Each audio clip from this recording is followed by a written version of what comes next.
T20 competition gets underway on Saturday. The Indian Premier League begins with defending champions Mumbai Indians hosting Chennai Super Kings. It's a tournament that lit the fuse for the 2020 format and divides opinion. With its Bollywood owners, million-dollar players and fanatical supporters, it can blur the line between sport and entertainment, a bit like this programme. With some saying it's killing the longer formats of the game, but the financial clout of the tournament continues to grow. Well, joining us now is IPL commentator RK Srinivasan. Thank you very much for talking to us. Really good to see you. So it all begins then on Saturday. Is it bigger than ever, the IPL, or are there signs that the juggernaut is beginning to slow down somewhat? Thank you so much for having me. Slowing down? No, you don't hear that normally about IPL View because, I mean, it's an amazing tournament.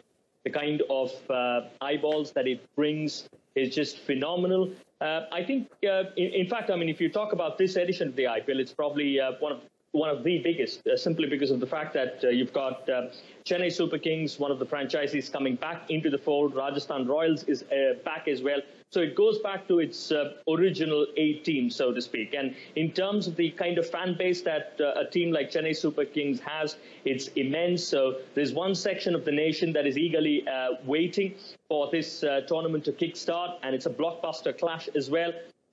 You know, I mean, in the limited amount of time that the Indian Premier League has existed, which is for a period of 10 years now, the rivalry between Mumbai and Chennai, that is Mumbai Indians and Chennai Super Kings, has been pretty much the best or the biggest. And therefore, that's the kind of clash that everybody is waiting to see. And that's the kind of clash that we are having first up. So the whole of India is waiting. And I think also the fact that you spoke about the amount of money that is riding on it. The amount of money that the broadcasters have paid this time around to get the IPL right is absolutely staggering. So everything points towards, you know, a rousing success for. So the IPL RK is growing year on year. I do want to ask you, we mentioned a few moments ago about the ball tampering issue. Is that going to have any effect of the on the IPL this year? I mean, the loss of the players, of course.